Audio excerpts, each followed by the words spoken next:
मैं हूं कुंदन। ये बात तब की है जब मैं 9 साल का था और नाना जी की बरसी पर अपनी मम्मी के साथ उनके गांव गया था। गांव पहुंचते ही मम्मी और नानी एक दूसरे से बातें करने लग गई और मैं मौका देख के घर के बाहर चला गया। उस गांव के बारे में मैंने अपनी मम्मी से बहुत सारी बातें सुनी थी, इसलिए मुझे वो गांव देखने का बहुत मन था। पर सब कुछ बहुत अजीब सा था। दूर दूर तक एक आदमी दिखाई नहीं दे रहा था। ऐसा लग रहा था जैसे इस गांव में बस हमारा ही परिवार हो। कुंदन। हाँ, अरे अनु मासी, आप कहाँ थी? काम पे गई थी, अभी लौटी हूँ। तुम बाहर क्या कर रहे हो? अंदर चलो। हाँ, मैं वो गांव देख रहा था। सुबह देख लेना, अभी अंदर चलो। प्लीज मासी, मुझे ये पूरा गांव देखना है। इस गांव में देखने लायक कुछ भी नहीं है। मासी, कुछ तो होगा, आप घुमा दो ना थोड़ी दूर मुझे। मना किया ना मैंने, जिद मत करो और अंदर चलो। मासी प्लीज ना, वो सामने वाले बगीचे तक ही बस चलो ना। बगीचा ही तो नहीं जाना है। मतलब कुछ नहीं। पर मासी। कुंदन! कहा था ना अंदर चलने को। चलो, अब तो डांट भी पड़ेगी। तो मैं और मासी घर के अंदर चले गए और कुछ ही देर बाद मम्मी और नानी खाना खाकर सोने चली गई और मैं मासी से बात करने लगा। मासी, इस गांव में लोग नहीं है क्या? क्यों? शाम में जब मैं बाहर था मुझे कोई भी नहीं दिखा था। ऐसा क्यों मासी? इस गांव में शाम के बाद लोग अपने घरों के बाहर नहीं निकलते हैं। क्यों? है कुछ वजह। क्या? कहा ना कुछ वजह है। क्या करेगा जान के? प्लीज मासी बताओ ना, मैं किसी को नहीं बताऊंगा। मासी बताओ ना, क्या वजह है? वजह बगीचा है। बगीचा? वो हमारे घर के पास वाला? उसका क्या मासी? वो बगीचा अच्छा नहीं है। मतलब कि उस बगीचे में कुछ है। क्या है? कुछ अजीब, कुछ ऐसी ताकत जो बुरी है। बुरी क्यों? क्योंकि आज तक उस बगीचे में जो भी गया वो कभी लौट के नहीं आया। क्यों? कहाँ गए वो लोग? कोई नहीं जानता, इसलिए उस बगीचे में नहीं जाना है। यहाँ तक कि शाम के बाद तो उसके आसपास भी कोई नहीं जाता, चाहे इंसान हो या जानवर। पर क्यों मासी? कहते हैं वो बगीचा लोगों को अपने पास खींच लेता है। खींच लेता है? पर कैसे? उस बगीचे के पास जाते ही अजीब आवाजें सुनाई देने लगती हैं, जैसे तुम्हें बुला रही हूँ। वहां पर हमेशा कोहरा रहता है, चाहे मौसम कैसा भी हो। कभी बगीचे के अंदर से किसी की चीख सुनाई देती है तो कभी किसी के हंसने की आवाज। ये तो बहुत डरावना है मासी। अजीब बात तो ये है कि इतनी डरावनी आवाजें सुनने के बाद भी इंसान उस बगीचे की ओर खिंचा चला जाता है। और एक बार किसी ने उस बगीचे के अंदर कदम रख दिया तो उसके बाद उसका लौटना मुश्किल है। इसलिए शाम के बाद कोई भी काम वाला बगीचे की तरफ नहीं जाता और ना ही हम घर के बाहर निकलते हैं। पर मासी, ये सब बातें सच है क्या? ये कोई मजाक नहीं है कुंदन। पिछले साल ही 2 लोगों ने उस बगीचे में जाने की बेवकूफी की थी, फिर वो लोग आज तक लापता हैं। पर मासी, वो बगीचा ऐसा क्यों है? मुझे ठीक से तो नहीं पता, पर बड़े बुजुर्ग कहते हैं कि कुछ साल पहले उस बगीचे में गांव के बहुत सारे लोगों ने एक साथ आत्महत्या कर ली थी। एक ही साथ? एक ही रात में लगभग पूरा गांव खत्म हो गया था। और उन्होंने ऐसा क्यों किया मासी? कुछ साल पहले गांव में एक जमींदार हुआ करता था। उसने धोखे से सभी गांव वालों की जमीन पर कब्जा कर लिया था। गांव वालों ने उसके खिलाफ बहुत आवाज उठाई, कोर्ट कचहरी के चक्कर भी काटे, पर फिर भी कुछ नहीं हुआ। फिर क्या, गांव वालों के पास और कोई चारा नहीं बचा तो अंत में उन सब ने मिलकर उसी बगीचे में जाकर आत्महत्या कर ली। मासी, उस जमींदार का क्या हुआ? हाँ, रात हो गई है, हमें सो जाना चाहिए। पर मासी, उस जमींदार का क्या हुआ? पता नहीं। पर मासी। कहा ना पता नहीं, अब इस बारे में और बातें नहीं। रात बहुत हो चुकी है, जाओ जाकर सो जाओ। मासी, आप उस बगीचे में गए हो? पागल हो गए हो क्या? मैंने कहा ना उस बगीचे के आसपास कोई नहीं जाता। तुम अपना दिमाग कम लगाया करो, समझ गए? हम्म। जाओ जाकर सो जाओ। रात बहुत हो गई है। मासी से बात करने के बाद मेरे दिमाग में उस बगीचे को लेकर और भी सवाल उठ रहे थे। मेरा मन अब भी उन बातों को मानने को तैयार नहीं था। इसीलिए उस रात जब सब लोग सो गए तो मैं अकेला ही उस बगीचे की तरफ निकल गया। वहां पहुंचने पर मुझे कुछ घर दिखे जो बिल्कुल बगीचे के सामने थे। उन घरों को देखकर ऐसा लग रहा था मानो वो कई दिनों से बंद पड़े हों। दरवाजों पर मकड़े के जाले लग चुके थे और लगभग पूरे घर की दीवार पर जंगली घास उग चुकी थी। पर फिर भी उन घरों के बाहर एक लालटेन लटकी हुई थी। मुझे ये देखकर थोड़ा अजीब लगा। मैंने सोचा भला इन घरों में लालटेन किसने चलाई होगी, यहाँ तो कोई रहता भी नहीं है। मैं उन घरों को देख ही रहा था कि तभी बगीचे का दरवाजा दीवार से टकरा गया और रात के सन्नाटे में वो आवाज पूरे गांव में गूंज गई। आवाज के शांत होने पर मेरा ध्यान बगीचे की ओर जाने वाले रास्ते पर गया। पूरे रास्ते में सूखे पत्ते बिखरे पड़े थे और घास इतनी बढ़ गई थी कि जमीन देख पाना मुश्किल था।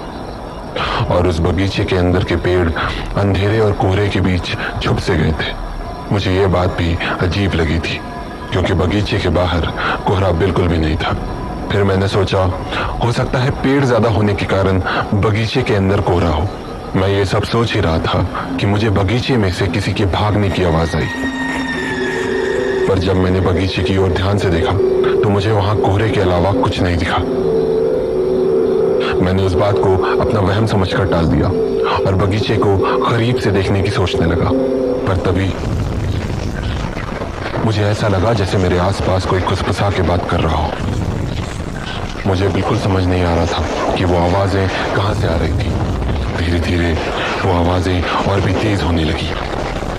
अब मुझे हल्का डर लगने लगा था।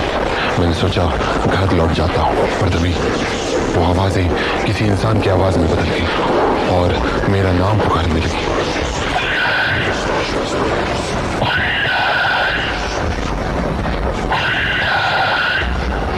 मेरी हालत खराब हो रही थी। मैं वहां से भागना चाहता था पर मेरे पैर मानो जम से गए थे और धीरे धीरे करके वो आवाजें और भी तेज हो रही थी।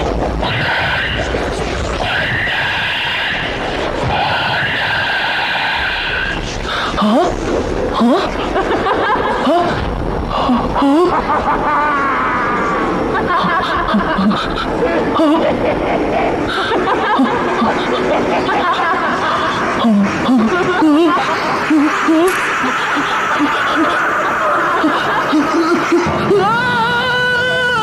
कुंदन, मासी, क्या कर रहे हो तुम यहाँ?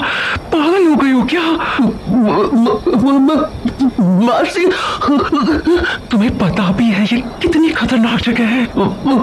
मासी, मैं वो खड़े खड़े मेरा मुंह क्या देख रहे हो? चलो यहाँ से। मासी, कहा ना यहाँ से चलो, जल्दी चलो।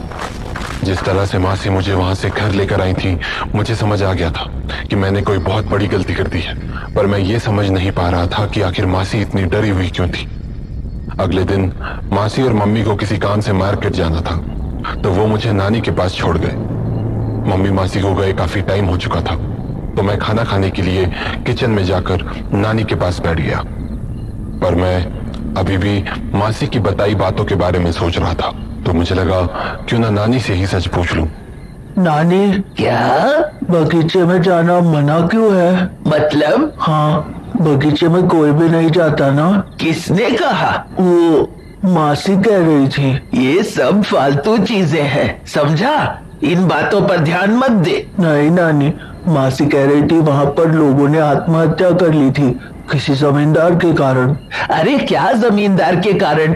वो लोग कुछ काम वाम करते थे नहीं, खाने वाने को होता नहीं था तो मर गए भूखमरी से। इसमें जमींदार की क्या गलती? ओ, और जमींदार? क्या जमींदार? जमींदार का क्या हुआ? क्या मतलब क्या हुआ? कुछ नहीं हुआ, क्या होगा? मतलब वो कहाँ है अभी? कहाँ रहेगा? यही है, इसी गांव में। पर तू छोड़, तू नहीं समझेगा। क्या नहीं समझूंगा? बताओ ना नानी, कहाँ है वो जमींदार? अरे क्या करेगा जानकर, तुझे थोड़ी दिखेगा वो। हाँ, क्यों क्यों नहीं दिखेगा? बस ऐसे ही। अब बातें मत कर और खाना खा। नानी, पर वो है कहाँ? बताओ ना। अरे यही तो बैठा है तेरे बगल में, तुझे ही देख रहा है। हाँ, मेरे बगल में? नानी क्या बोल रही हो? ओफो, मैंने पहले ही बोला था ना कि तुझे नहीं दिखेगा। अब ज्यादा सवाल मत कर। कहा ना, दिमाग मत लगा, चुपचाप खाना खा और सो जा जाके। हाँ। मुझे नानी की बातें अजीब लगने लगी थी, तो मैंने जल्दी से खाना खाया और खटिया पर जाकर लेट गया। पर मेरे दिमाग में अब भी नानी की कही बातें चल रही थी। मैं यही समझने की कोशिश कर रहा था कि आखिर नानी की बातों का मतलब क्या था, और वो ऐसा क्यों कह रही थी कि जमींदार मेरे बगल में ही बैठा था। इन्हीं बातों को सोचते हुए पता नहीं कब मेरी आंख लग गई। नींदों में मुझे कुछ आवाजें सुनाई दी, पर मैं समझ नहीं पा रहा था कि वो क्या कह रही है। पर तभी ऐसा लगा जैसे कोई मेरा नाम पुकार रहा है। कुंदन बेटा, पहचाना मुझे? हाँ?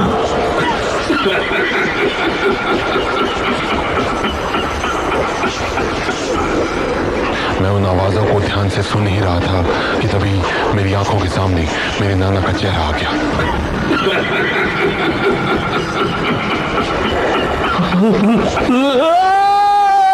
और मैं चीख कर बिस्तर से उठ गया, और जैसे ही मैंने नजरें घुमाई तो देखा कि मेरी नानी मेरी खटिया के ठीक बगल में ही बैठी थी। क्या हो गया? बुरा सपना देखा क्या? नानी हो मैंने अभी नाना जी को देखा। तो दिख ही गया ना तुझे जमींदार? हाँ, जमींदार? हाँ, तू देखना चाहता था ना जमींदार को? पर नानी, मैंने तो नाना जी को देखा। तू अभी भी नहीं समझा? हाँ? अरे जमींदार तेरे नाना ही तो थे।